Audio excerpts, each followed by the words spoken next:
I wanted to share an article that I just read about net worth and what your net worth is supposed to be based on your age. So get comfortable, buckle up your seatbelt. We're going to get started on the Black Financial Channel right now.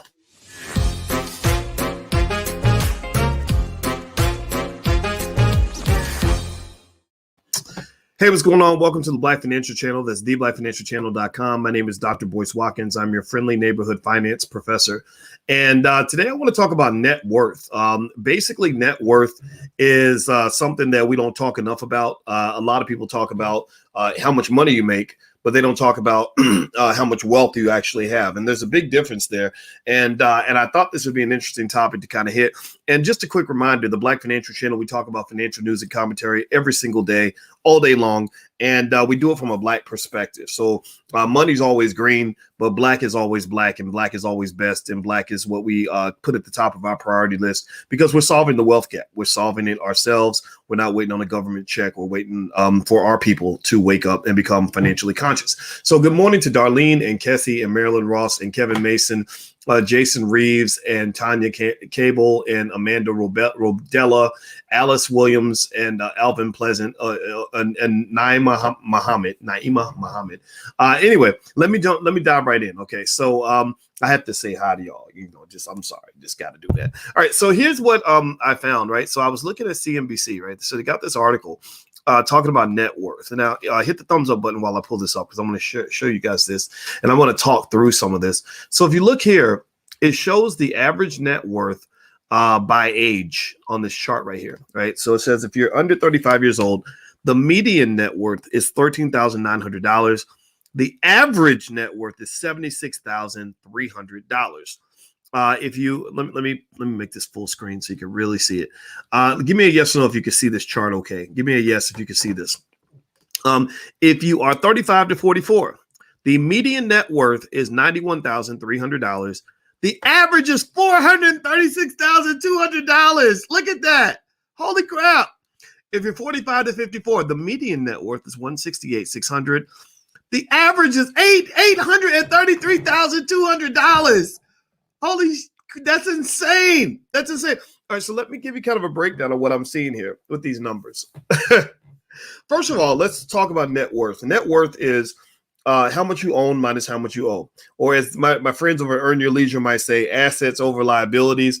Or if you take assets minus liabilities, that gives you your net worth, right? So that is all the things that you own and control, subtracting out your debt. Right. So if you have a house that's worth $200K, and let's say you've got some stock worth another $200K, that's $400K. But let's say your student loans are $300K. Well, then you take 400 minus 300, and that's 100. That is your net worth. Now, the problem that we have as Black folks is a lot of our community have negative net worths, negative or zero. And a lot of that's because we're thinking about income and not thinking about actual wealth. Income and wealth are two different things. Income, I explained it to my 13-year-old by saying that income is like water flowing out of the faucet. I turned the sink on. I said, this water flowing out of the faucet is income. And then I put a glass under the water, filled the glass up. I said, this is wealth.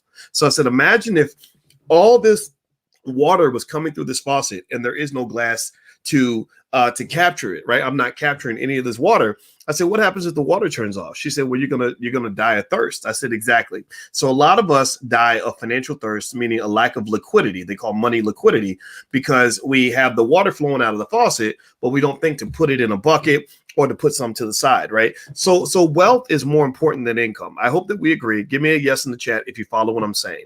If you understand that wealth is more important than income, and then let me know that you're with me on that. Now, here's the thing. Not only is wealth more important than income, but really income is the opportunity to create wealth.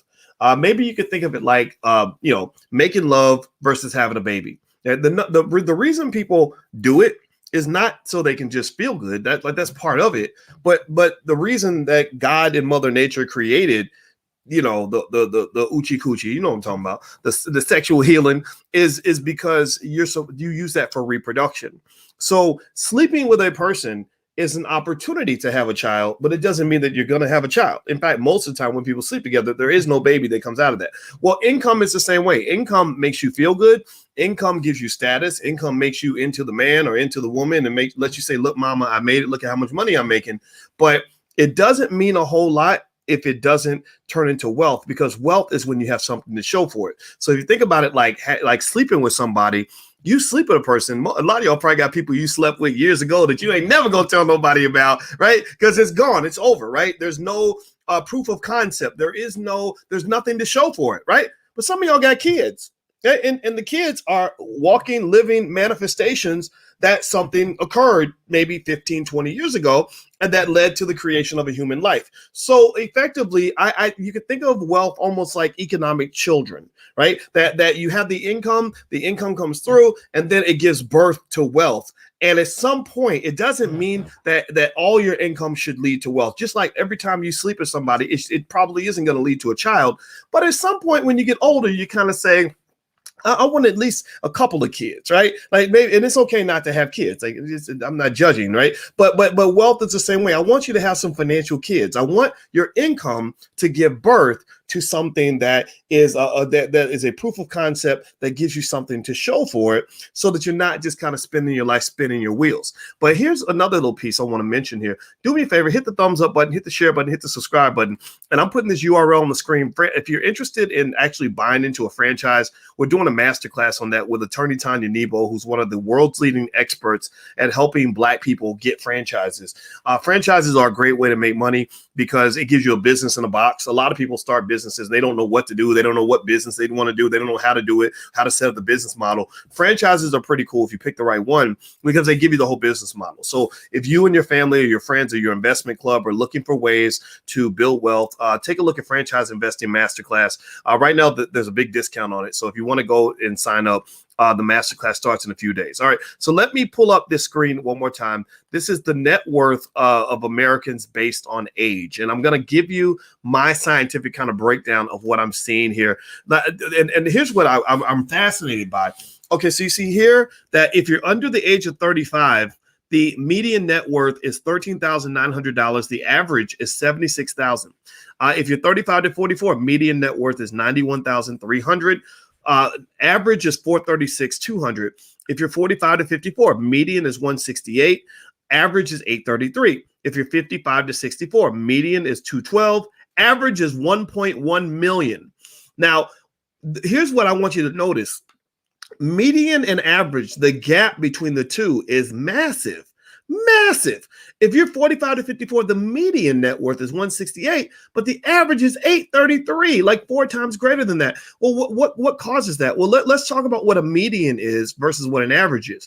A median is basically literally the very middle of the entire population. That means if you have 101 people, put 55 on one side, 50 on one side, 50 on the other, the one guy in the middle is the median person. Do you follow what I'm saying? Like, that's the median. The average is where you take it all and you take everybody's number and you put it all in there and you just divide by the number of people in the group, and then you get an average. So the reason that the average and the median are so different, so spread out from each other, is because of something that they call skewness. Skewness in the distribution. What that means is that America, because the inequality has gotten so crazy, you've got people way at the other end of the distribution just pulling the average way up, right? And it's not reflective of the general population. In a really balanced population, you have the median and the mean are kind of close together, like siblings, like brother and sister. Like the median's 112, the mean is like 118, right? Right. That's what you want to look for when you're talking about a society that has some degree of equality. But when you have an average that's like 120 and a median that's 120 and the mean, the average is like 800. That means you've got some big fat cats that are pulling the average way out there in a way that is not reflective of the general population. Like let's pull the screen up again so I can show you and kind of and help you kind of understand why this is a problem. This is a big problem for America. America is a society that has a real issue with inequality, and it's not just racial. This is economic. So look at this. If you're 55 to 64. The median net worth is 212. The mean is 1.1 million. How many of y'all in here, give me a yes or no, how many of y'all in here if you take your assets minus your liabilities, how many of y'all have a net worth that exceeds $1.1 million? How many of you in here have a net worth over 1.1 million? I bet you most of you are going to say no. You're going to say no. Now, if I threw in 212, a lot of you would say yes. Maybe you're homeowners, you probably got some stock, maybe you got some other assets, things like that. And so the article is titled, it's on CNBC, and it says, here's the average net worth of Americans ages 65 to 74. I encourage you to take a look so you can kind of have a baseline and a guideline to kind of look for in terms of how you build your net worth. And I don't want you to feel bad. If your net worth isn't where you want it to be, that's okay. Awareness is the first step toward improvement. And remember, being Black does mean that you started off in a place that's different from where your children are going to start off. Your children are lucky. Your children are lucky because they have parents that sit around and listen to guys like me who explain the secrets of wealth. Like, white people don't know what I know, right? Like I literally I taught white and Jewish and Asian kids how to go to Wall Street and how to make a lot of money. So you're literally ahead of the curve. So now your children in your family, they went from being disadvantaged to actually being advantaged, because most white people, when I talk to white people about what I do every now and then, and they're like, oh, this is great. I wish I could learn that stuff. So literally you guys are ahead of the curve. And I encourage you to act on that to make sure that your kids don't end up in the deficit that many of us ended up with, because maybe we didn't have an inheritance. We had nobody talking about financial literacy, things like that. And the other piece is that, you got to get past this whole income conversation. Everybody talks about income and how much money I make and all that. Like, ladies, if you like a man that's got money, that's okay, because actually that's biological. Like, women naturally are attracted to men that have resources. Ain't nothing wrong with that. I'm not going to call you a gold digger, right? But what I am going to say, though, is don't be fooled by the guy who makes a lot of money. Pay attention to the man who keeps his damn money. Right? That's the guy you want to be with. That's the guy who's sturdy, the guy who makes a lot of money. When I wrote my book, Financial Lovemaking, I heard a lot of stories about women that married guys who were maybe in the NBA or the NFL or whatever, and they were making tons of money, but they weren't keeping that money. They were blowing that money. They were paying babies' mamas and going to the club and popping bottles and buying Mercedes Benzes with that money. And then when their NFL, NBA career was over, they were broke. Like, they had nothing. Right. So the guy, I think, like, if I'm trying to be, if I'm trying to go and date somebody with money, I'm going to watch not just how much you make.